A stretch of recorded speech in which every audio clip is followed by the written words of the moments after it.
Hi, I'm Nick Fennella, and if you're like me, the first thing you probably think of when you come home from a nice long day is, what am I going to eat for dinner?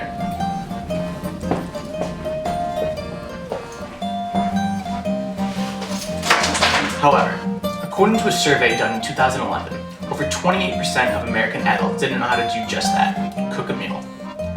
Now that got me thinking, if over 28% of adults didn't know how to cook a meal, what percentage of college-age students actually knew how to cook a meal? As a college student, I've heard hundreds of excuses from other students and friends about the reasons why they don't cook more homemade meals. I've heard everything from it's too expensive to it's too hard to I plain old just don't have the time. Now, of course I know, like every other college student, that fast food options such as Chipotle and McDonald's are a quick and delicious way to get a meal. However, did you know that a single burrito bowl from Chipotle, containing rice, steak, beans, cheese, sour cream, lettuce, corn salsa, along with a side of chips and guacamole, can be upwards of 1,556 calories. That's equivalent to eating 2.5 Big Macs or 3 full large fries from McDonald's. Ew, right? This is where I come in. Instead of going to places such as Chipotle and McDonald's and spending your money and getting fattening meals, I'm going to show you how to make a quick, delicious, and healthy chicken and pasta dish in a garlic and oil sauce that's so simple it'll blow your socks off. Oh, come on, let's go get our ingredients. Of course, the first ingredient in any pasta dish is pasta. For me, I'm going with a gluten-free rotini pasta today. And I know what you might be thinking, why would an Italian boy such as myself be going gluten-free? Well, it's as simple as just the fact that I want to be a little bit more healthier, and you should too. The next ingredient we're going to grab is going to be some Bella Sanlucci sun-dried tomatoes. Now I know what you might be thinking, sun-dried tomatoes might not be your forte, and you know what? That's okay. This recipe is so versatile that I substituted sun-dried tomatoes with black olives, green olives, as well as broccoli. If we're gonna make a chicken and pasta dish, we need some chicken as well. I personally like to use these Tyson grilled and ready chicken breast strips. Now I know you might be thinking, why am I not cooking a chicken breast? Well, for the sake of the average college kid, it is much easier and faster to use these. The next two items on our list are two classic Italian staples, Parmesan cheese and garlic. Next, we're gonna need some Italian seasoning and some salt. And last but not least, we can't cook without pots and pans. Now that we've gathered all of our ingredients and some olive oil, it's time to get cooking. First, we're going to take our pot and fill it about 3/4 of the way up with water.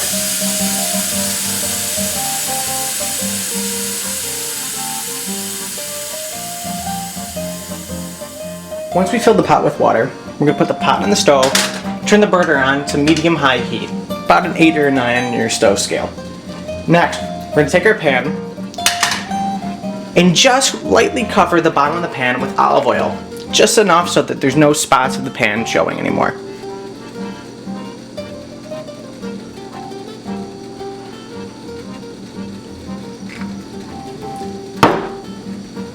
Once that's done, you're going to want to turn this on to about medium-low to low heat.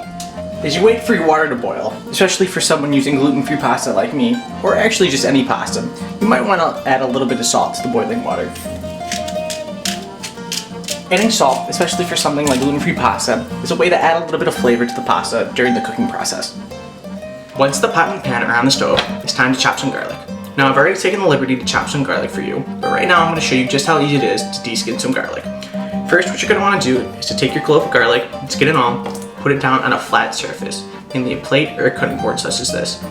Next, you're going to want to take your knife and take the flat side, place it on top of the garlic. Then, all that's left is just smash it down.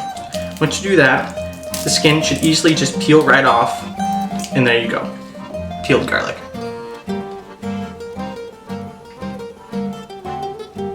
Now I know garlic can also be tricky with its oblong shape, so what I've found for a quick trick to help you cut the garlic is to just simply cut it down in half vertically, place two flat sides next to each other like this on the flat surface, and just cut.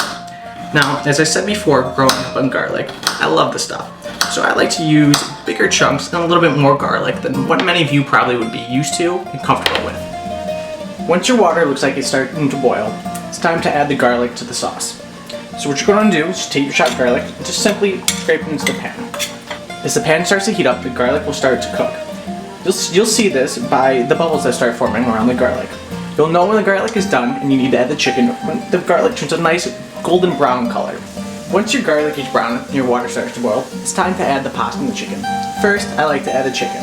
I use about 1 to 1.5 big hand scoops of chicken. Gives you just the right amount for about 2 servings.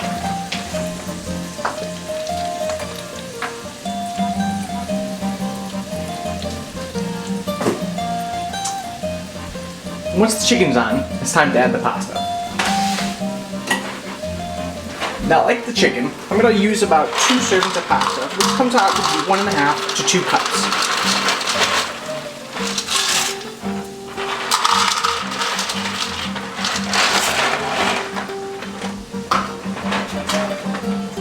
Now what you're going to want to do is let the pasta and the chicken cook for about 7 minutes. Now 7 minutes is the good number because of the pasta. In about 7 minutes of cooking, your pasta will get to be about that al dente texture. Now for those of you who might not know, al dente is a literal Italian translation to the tooth, meaning your pasta has a little bit of a bite to it when you take a bite to eat it, instead of being all mushy like some pastas. During the cooking process, don't forget to stir the pasta. Now with rotini, it might not be as necessary, but if you're using other types of pasta, such as longer pastas like spaghetti or fettuccine, you're going to want to stir more frequently, as the pasta, when it cooks, could start to stick together. About halfway into the cooking process, you're going to want to take your slices of chicken and just simply turn them over into the pan. This way, you ensure that the chicken gets cooked through thoroughly, as well as you get a nice little crispy char on each side of the chicken thanks to the frying from the oil.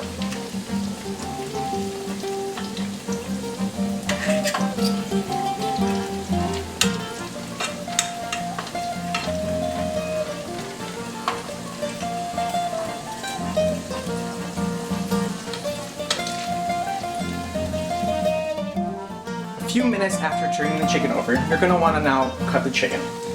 I like doing this still in the pan just because it starts to cook the chicken more thoroughly in case any of the larger pieces are not fully through, as well as it adds more of the garlic flavor throughout all the pieces of chicken.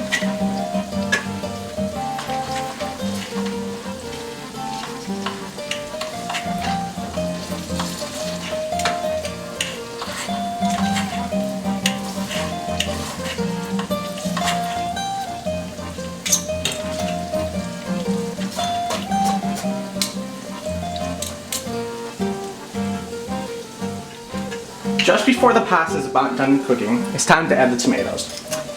You're going to want to add about 2 little spoonfuls, or about 2 tablespoons worth of tomatoes.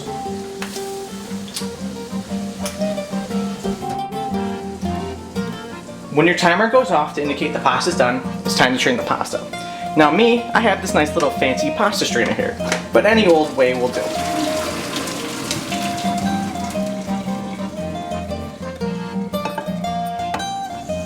At about the same time, the garlic and the chicken should be done. So what you're going to want to do is make sure your burner's off on the stove, take the pot and pan, and just simply combine the 2 things.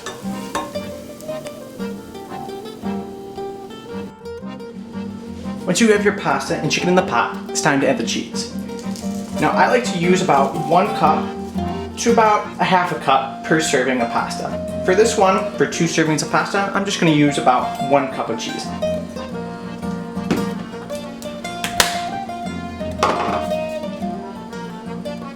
Once you've added the cheese, it's time to add the seasoning.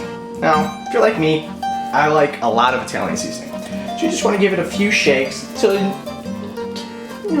the eyeball test says you're good. Once that's done, all it is, take your fork, stir together,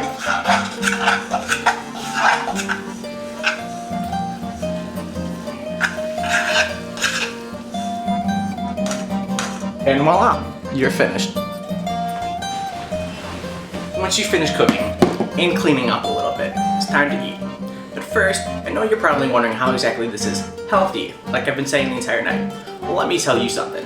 This one bowl, this one serving, comes in at only 650 calories. It's less than half of what that Chipotle burrito was. You know what? Let me tell you something.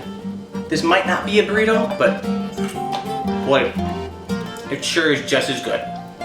No, you know how to make it, so go out, buy the ingredients, and get cooking. Manja.